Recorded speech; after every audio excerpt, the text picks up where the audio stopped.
Ever notice how it feels almost painful to get yourself to do certain tasks? Or like there's a complete block to even start, even when you want to do something? This is super common with ADHD and what we'll explore together in this episode. When we feel blocked around a task and don't find a way to do it, we could end up with unfavorable consequences like penalties and fees, losing things, having people more mad at us, or even having more disorganized spaces, all of which exacerbate our ADHD and can lead to shame.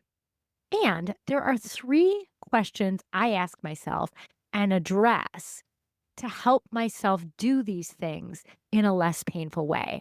I'm going to share them with you in this episode, so be sure to listen. Welcome to the Self Loved ADHD Woman's Way podcast. I'm your host, Jen Barnes. If you're an ADHD woman entrepreneur, ADHD adjacent, or ADHD ish, you've come to the right place. We'll dive deep into the unique challenges you face, from the inner turmoil to the outer obstacles. We'll blend neuroscience, IFS, and somatic healing and explore practical strategies to help you navigate the world of entrepreneurship with ADHD with greater ease and effectiveness. I'm glad you're here. Hey, it's Jen. I'm so glad you're here. In this episode, we're going to talk about the pain of doing tasks. The thing is, a lot of us with ADHD have things we want to do and we know we need to do, but we might in some way feel blocked, or doing it or getting ourselves to do it actually feels painful, emotionally painful. And a lot of times, our neurotypical loved ones or others in our lives who are neurotypical just don't get it. They think we're being lazy, they think we don't care. And the reality is sometimes it can just be painful or we can be blocked from doing something. So I'm excited to really unpack this together. First, sitting with you in how hard this can be. I want to share a couple of examples because I'm going to come back to them when I share how to get yourself to do these things in a less painful way. And for sure, some of the things that feel just too painful and we can't do are things that we need to find a way to delegate or even automate, or maybe see if we actually need to do them. In this episode, we're going to more focus on those things that we have to still get done. So recently, I received a letter from the IRS, the Internal Revenue Service. And if you're watching this from outside of the United States, that is part of the Department of the Treasury of our government that we pay taxes to. And when you get a letter from the IRS, I think most people are like, ah, because they usually want money or you've done something wrong or they're going to audit you. And so rarely is it good news when you get a letter from the IRS.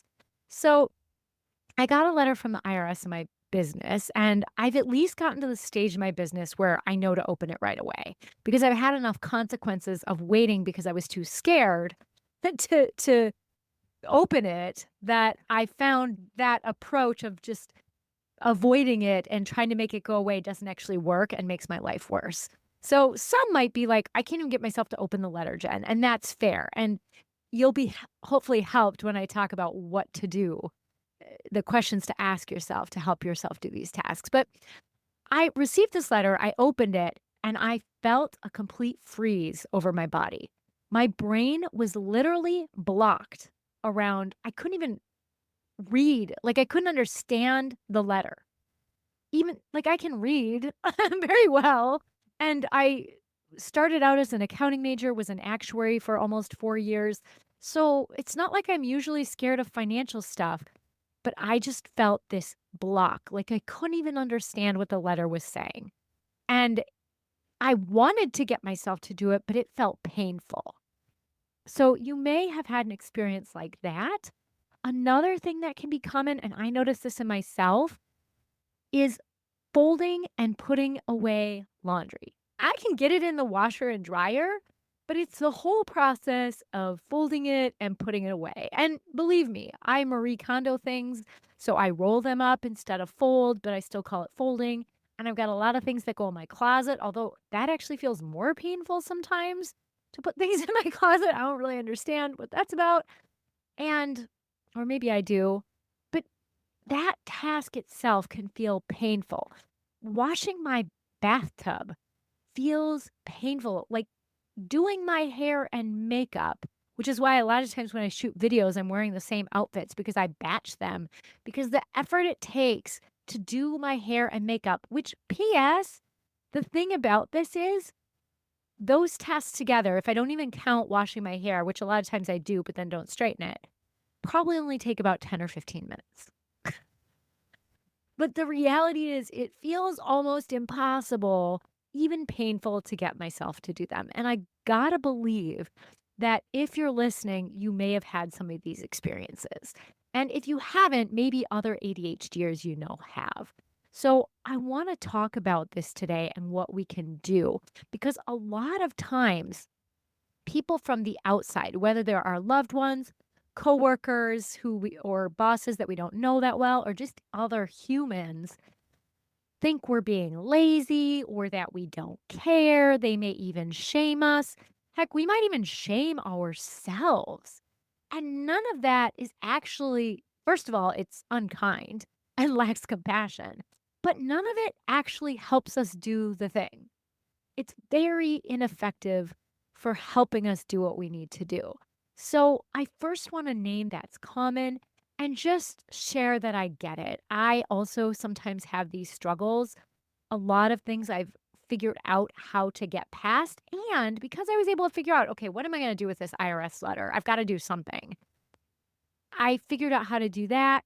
And even though I've tried different things over the years with my laundry, I had let it go more than I usually do. So I had 3 weeks of laundry to fold, and then it felt almost unbearable. So I'm going to share the three important questions I have been asking myself to get over that block, that hump of being frozen.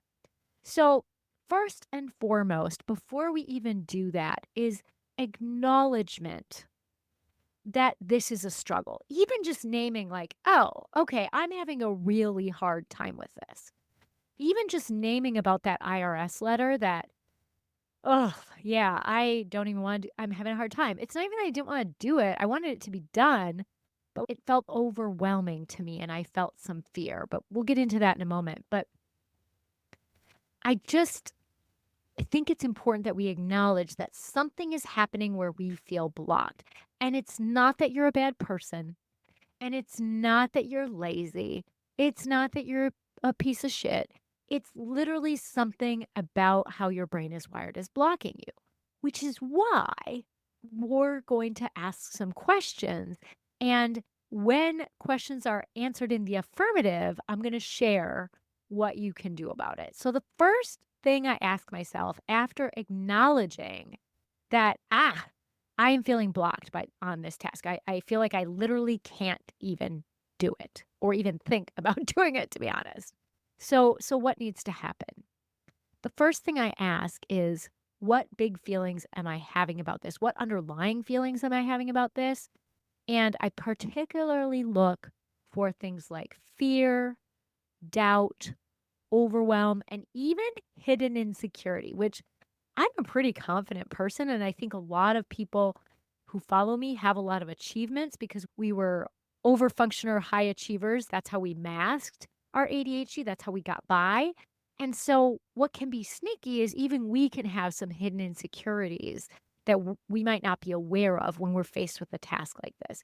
For me, what was coming up was fear, because usually a lot of us were taught to be afraid of the IRS because they don't play. They're serious. They want their money. They want their documentation. If they don't get their documentation, they want more money. And they fine you very quickly with lots of penalties that don't go away, even if you ask really nicely or explain that you have ADHD. So I noticed some initial fear coming up. I noticed it in my body, which is something I'm going to do a YouTube video about, is our trouble with connecting with our body. So I'm going to shoot that today. So it'll come out in a couple weeks. So if you're not subscribed to my YouTube channel already, I'll put the link in the show notes. But the first thing I did was I noticed in my body, okay, I feel this huge pit in my stomach and I feel this like vibrating circle. Not vibrating is not the right word. It was just like this tizzy of motion in my chest that I noticed. And that was my fear and anxiety about the task. I also noticed feelings of overwhelm because what I thought they were asking once I had gotten past enough of the fear, I thought they were saying that the numbers I shared were incorrect for my 2023 W-2 and 2023 quarterly tax reports, quarterly wage reports, which is something that if you have an S corp, if that's the kind of business you have, then you have to do that. So I felt really overwhelmed because last year when we did my taxes, we had all kinds of discrepancies with this. It was a lot to figure out. I thought we finally had it figured out. And so it was a pain last year, hours and hours between me and my accountant to the point where I hired someone to do my payroll this year because it was just so overwhelming. And even though I have a history of working in a financial field, I didn't do this task often enough to correctly remember all the little tiny details and moving pieces every single quarter because it was so rare that it led me to finally hire someone to do my payroll. And now here this is on my doorstep. And so I was feeling really, really overwhelmed. And the first thing I did was validate my fear and overwhelm. I validated the parts. I even feel it coming up in my body as I'm talking about it, even though I completed this task earlier in the week. But I still feel that those sensations in my body, and you might notice your fear and or overwhelm or doubt or hidden insecurity in other ways. For me, it often shows up in my body, but if you're feeling blocked, it may be some of what's going on, and you might even notice thoughts. So what I did is I actually leaned in and got curious about what the fear was about. What is the overwhelm about? That's why I can tell you so clearly what it was about. So I sat with the feeling. I was like, okay, what's the fear about? What's the fear about? And I held space for it. And the parts of me feeling the fear were expressed fear about the IRS, fear about having to pay more money, fear about doing it wrong. So then I'd be in trouble, like all of it. And so I listened to those parts and I worked with them, validating them and letting them know that I could handle this. They didn't have to do it. Because a lot of times, our parts that hold fear are younger parts that actually don't know how to do the task. So I worked with those parts and then I shifted towards the overwhelm. What is this about? And that's when I was able to understand by leaning in, getting curious, and listening that the overwhelm was because we already struggled with these numbers and now they were wrong again.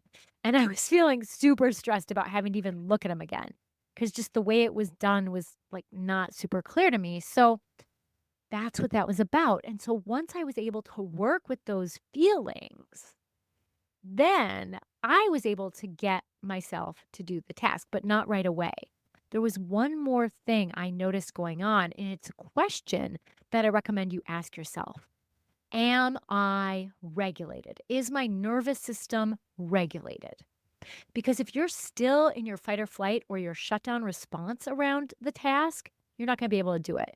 Because when we are dysregulated, when we are in our fight or flight or shutdown responses, those responses are only about survival. The only thing your brain and your body prioritize, I mean, they're the same thing, brain and body, but just to make it more clear, your brain and body are only prioritizing safety and survival in those moments. So that IRS form, that laundry doesn't matter. It doesn't matter even a tiny little bit. It doesn't matter.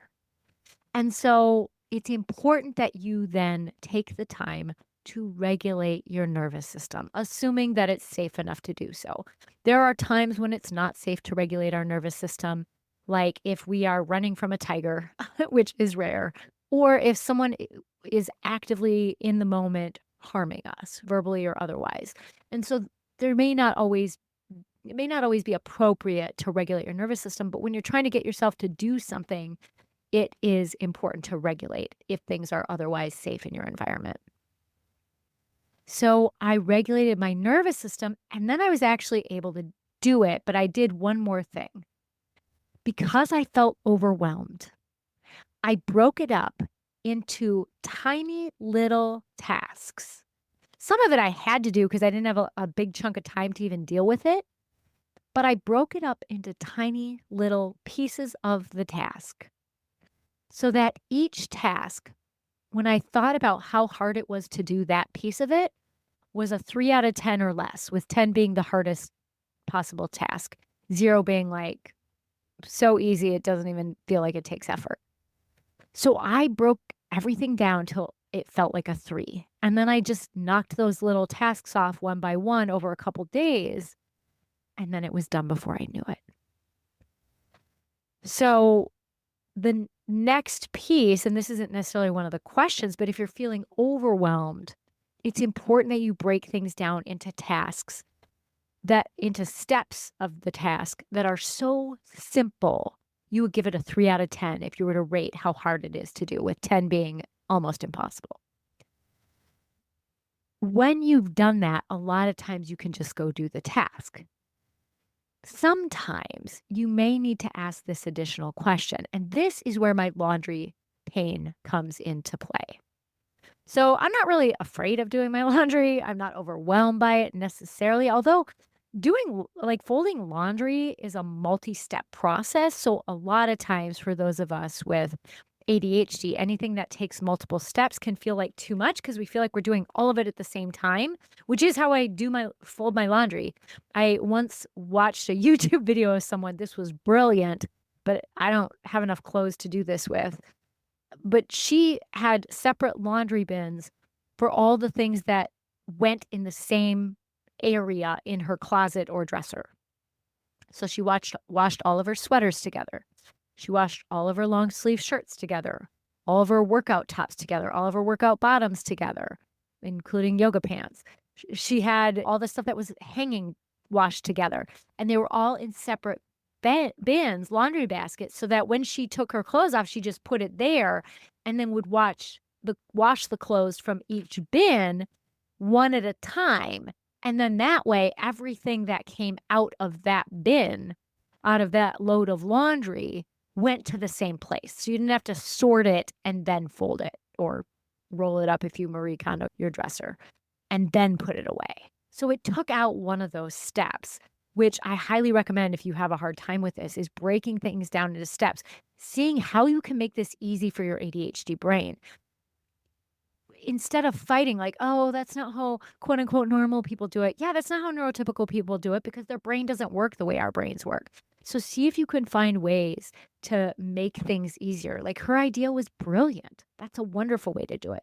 For me, I still, for some reason, because like I said, I don't have a ton of clothes.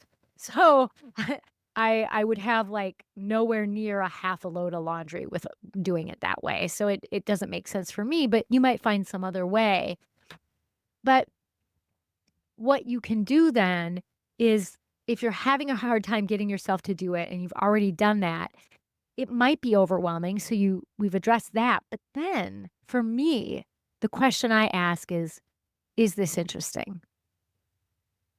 Is this interesting? And guess what? Folding laundry is rarely interesting for the ADHD brain. There are some people who love it. I don't know. I've met those people. I fail to understand what makes it interesting for them, but that's awesome. So happy for you if that's you. So for me, I have to make folding my laundry interesting. And because I don't watch TV anymore, I unplugged my TV May of 2024 because I was not able to stop myself from binge watching. It is a special treat for me to watch even like an episode of Schitt's Creek on Amazon Prime has a free TV. I can't remember what it's called anymore. Freebie. Anyway, you can watch Schitt's Creek there. And so I'll watch an episode of that. Sometimes it takes two as I fold my laundry. This last weekend, because I could not get myself to fold my laundry for 2 weeks in a row, which usually my rule is I don't get to go more than 1 week, more than 2 weeks. Well, I did. And so I had the tallest mound of laundry to put away ever. I let myself watch the Super Bowl and watch the whole thing even after my laundry was folded and put away so that I was more interested in doing it because I was doing something interesting at the same time, and thus it made it more interesting. I have a friend who she chants mantra while she folds her laundry. I don't know that she has ADHD, but I love that she chants different mantras, so it could be almost meditative, right? If you're not sure what a mantra is, at least for me in my experience as a yoga teacher, mantras are basically, I would say, sayings that you repeat over and over. So a mantra is Om Shanti Om, which is basically peace. It's a mantra for peace. You might also have heard of other mantras. A really common Buddhist one is Om Mani Padme Om. Om Mani Padme Om, Om Mani Padme Om, right? You may have heard that.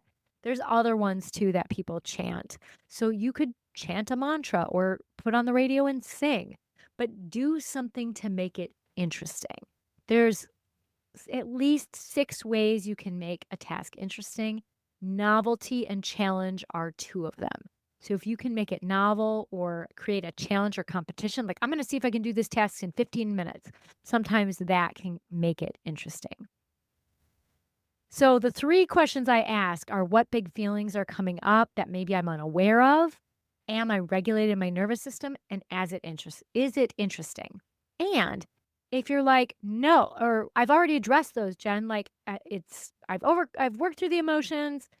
Have you really though? I'd really question that if you're still stuck, but I'm regulated, check that you are, and you found a way to make it interesting and you're still struggling.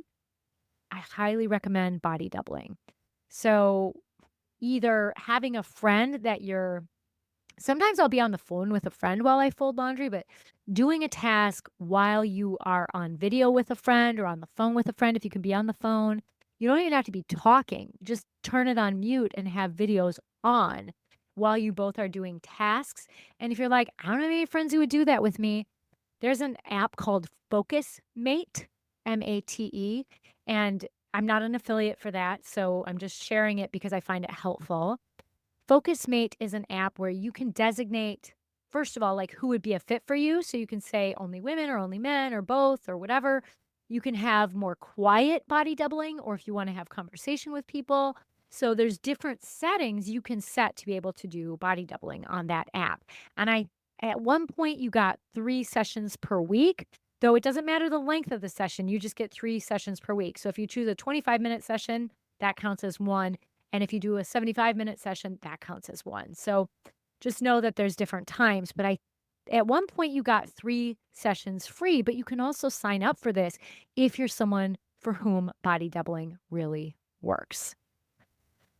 All right, y'all, that's what I'm going to share today. There's a lot more that I teach about nervous system regulation. So if you're interested in learning more about that, I have a monthly challenge right now to help you regulate your nervous system with ADHD. So I'll put that information in the show notes so that you can sign up if you're interested. I'll make sure that's in there. And a lot of this stuff I teach in my program, Ascend. So I work with ADHD women entrepreneurs in a very high touch manner. You get 12 one-to-one sessions with me and then interaction with each other, a weekly call on top of it, as well as about 8 hours of content videos just to help you overcome these inner and outer challenges of ADHD so that you can do the things you need to do for your business if you have one, or even just in your life. So if that interests you, feel free. I'll put that in the show notes as well. But if you're like, Jen, I barely know you, you're welcome to join the challenge. The challenge is very low cost. It's $19.97. The first 25 people, if you're signed up on my email list, I send out a coupon code for 50% off. So it's $9.97. And I made it super easy. So there's not a lot you have to do to get the result, but you also get contact with me if you want it and can get to know me more and just see if you're someone or if I'm someone you'd even enjoy working with. So I'd love for you to check out those options and feel free to leave a comment or leave a review about this episode. That helps me be able to get out to more people so that I can help more people with my podcast and other ways of being. So thank you so much for being here, and I'll see you next time. Take care.